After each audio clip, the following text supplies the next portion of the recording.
ይሄን ወቅት ኃጢአትን ለመተው የተጋድሎ መጀመሪያ ወቅት አድርጉት። እንደ ልማድ፣ እንደ አዋጅ፣ እንደ ትእዛዛት ከርሞ እንደሚመጣ የዓመት ልምድ አደራችሁን እንዳትቆጥሩት። አሁን እንዲህ ባለ የጾም ወራት ምን እየተለማመደ እንደሆነ ሰውነታችን ታውቃላችሁ። መተውን እየተለማመደ ነው። መራብን እየተለማመደ ነው። መጠማትን እየተለማመደ ነው። ወገብ መንቀጥቀጥን፣ እግር መቆራመድን፣ ሰውነት መላላትን፣ መቅለልን እንዲህ ባለ የጾም ወራት እየጾማችሁ ካልጸለያችሁ አምልኳችሁ ጎዶሎ መሆኑ ነው። ስጋችሁን ብቻ እያደከማችሁ ነፍሳችሁን እየነፈጋችሁት እንዳይሆን ተጠንቀቁ። በመራባችን በጾም በመጠማታችን ለስጋ መገዛታችንንም ጭምር እያሳየ አብረነው ደግሞ እንደ ጸሎት ሰውነታችንን ከማቃጠላችን ጋር ጸሎታችንንም እያሳረግን ደግሞ የጾምነውን ምግብ እየመጸወትን ያኔ ነው አምልኳችን ፍጹም የሚሆነው። በስመ አብ ወወልድ ወመንፈስ ቅዱስ አሃዱ አምላክ አሜን። ክንፍ የሌለው ወፍ ለጥቂት ደቂቃዎች የምንማርበት ርዕሳችን ነው። አባቶቻችን ሲያስተምሩ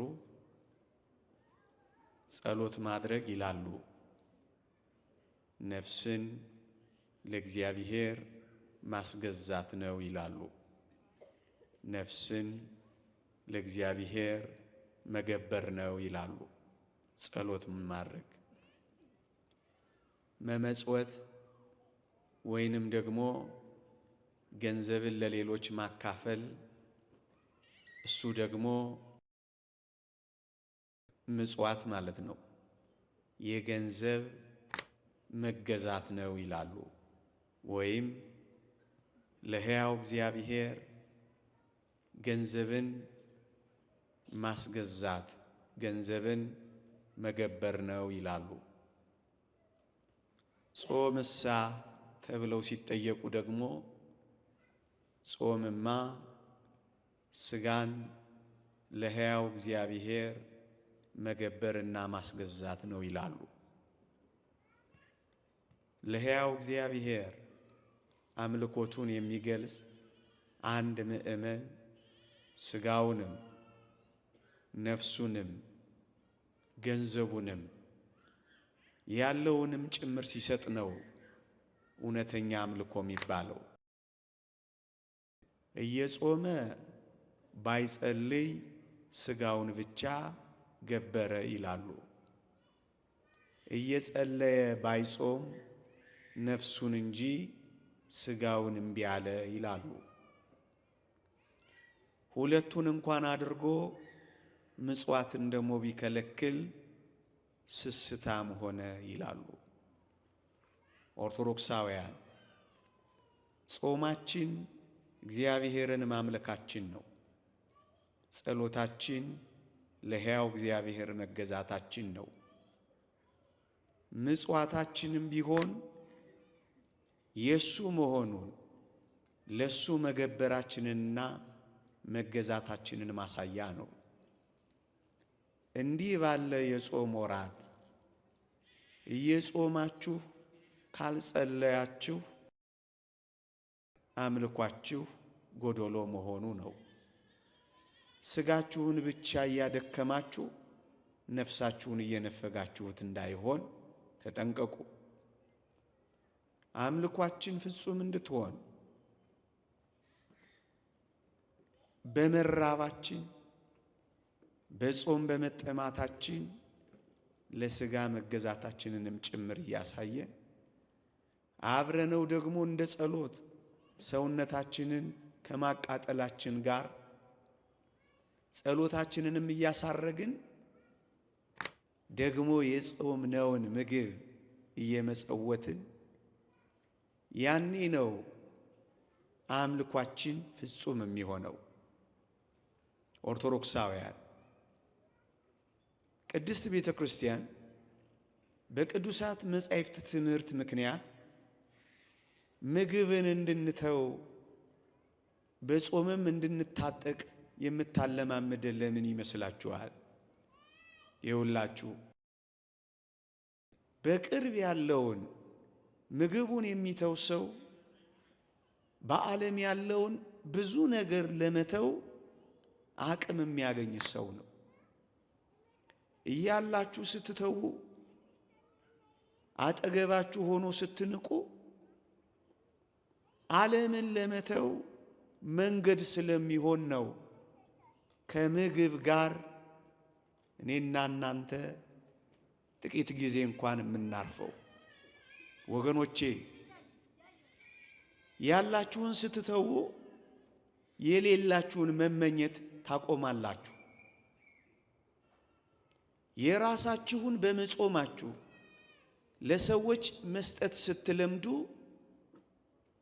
የሌሎችን መመኘት ታቆማላችሁ። ጾምን እንደ ቀላል የጥቂት ጊዜ ቆይታ ብቻ እንዳታደርጉት።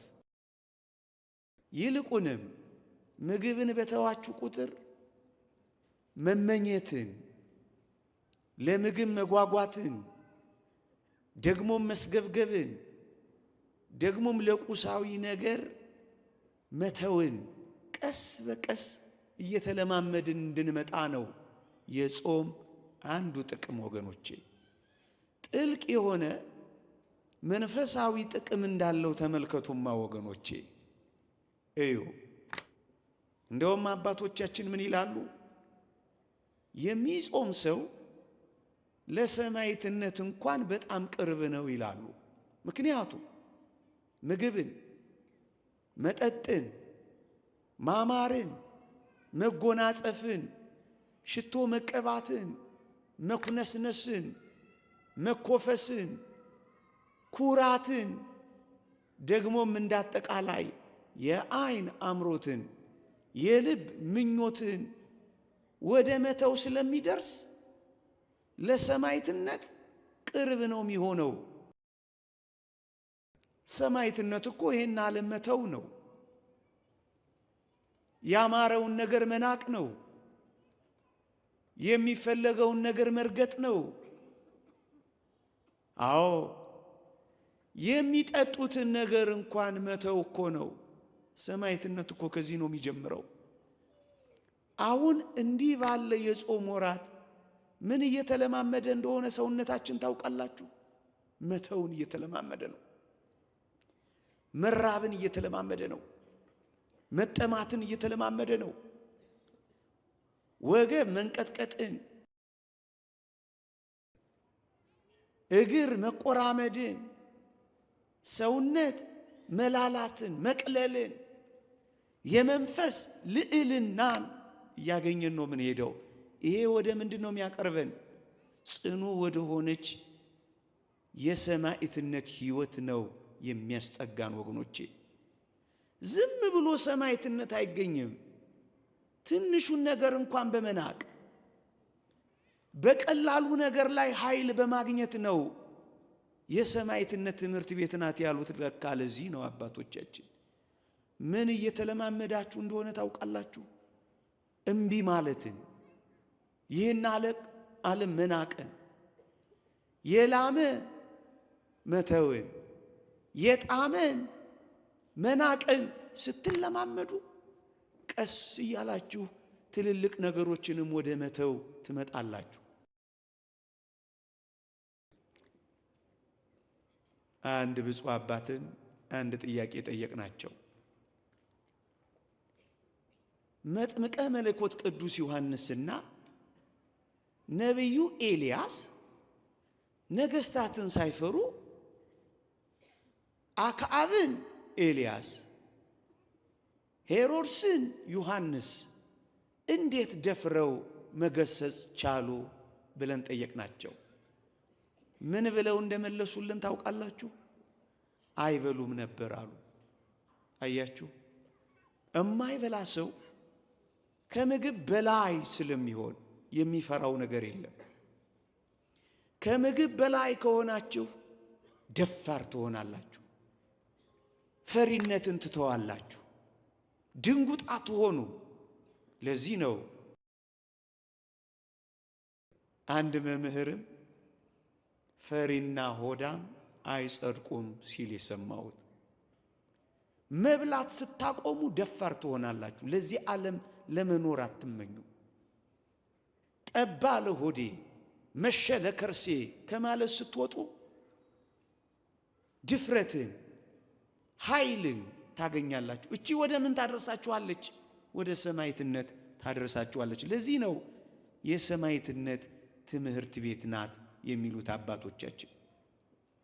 ይልቁንም እንደነዚህ ያሉ ወራት ሌላ አንድ ነጥብ ላስታውሳችሁ።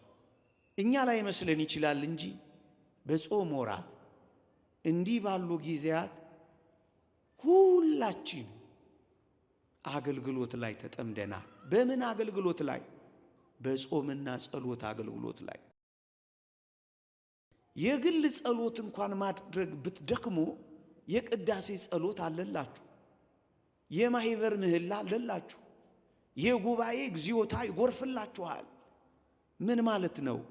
በጾምና በጸሎት ታገለግል ነበረች እንደተባለችው ነቢይት ሐና። ወገኖቼ እንዲህ ባሉ የጾም ወራት ለምን እንደሚያስፈልገን ታውቃላችሁ?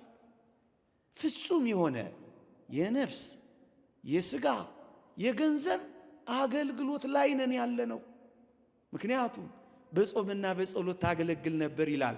ይህ እኮ አገልግሎት ነው። እንደውም ሰውነታችሁ እየተቃጠለ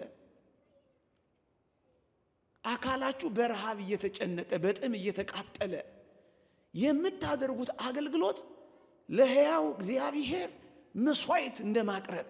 በኦሪቱ የሚቃጠል መስዋዕት ያቀርቡ እንደነበረ በጥም የሚቃጠል በረሃብ የሚጨነቅ በምስጋና የሚንቀጠቀጥ ልዩ መስዋዕት ወደ ማቅረብ ሕይወት ውስጥ ነው የምንገባው እንዲህ ባሉ የጾም ወራት ወገኖቼ።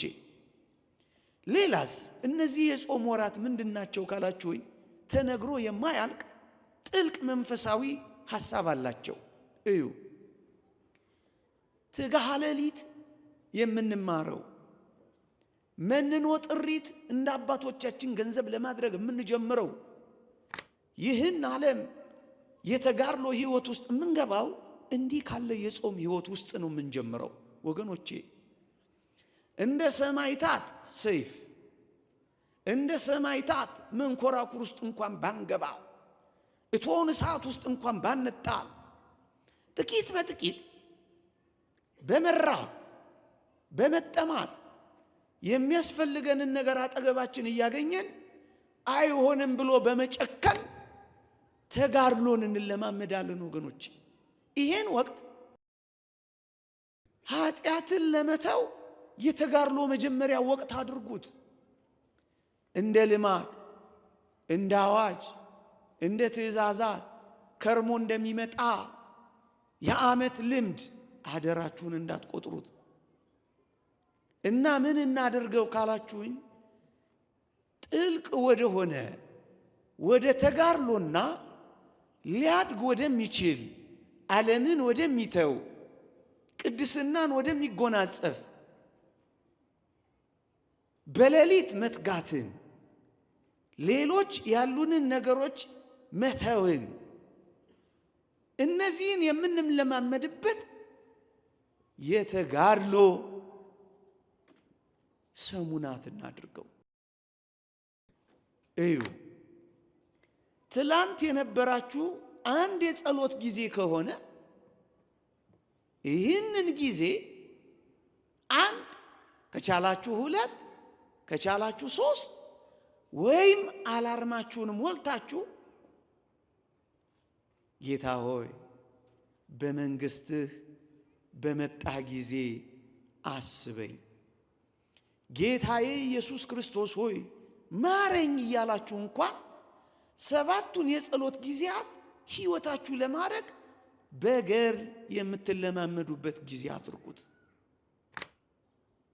ቁጥብ የምትሆኑበት፣ ጭምት የምትሆኑበት፣ ብዙ ንግግር የምታቆሙበት፣ ብዙ የምታደምጡበት፣ ከአጋንንትና ከርኩሳት መናፍስት ከእኩያት ፍትወታት ጋር ለመጋደል ትምህርት ቤት አድርጓት። የተጋድሎ ትምህርት ቤት አድርጓት። ለዚህ ነው ቤተ ክርስቲያን እነዚህን ጊዜያት የምትሰጥበት።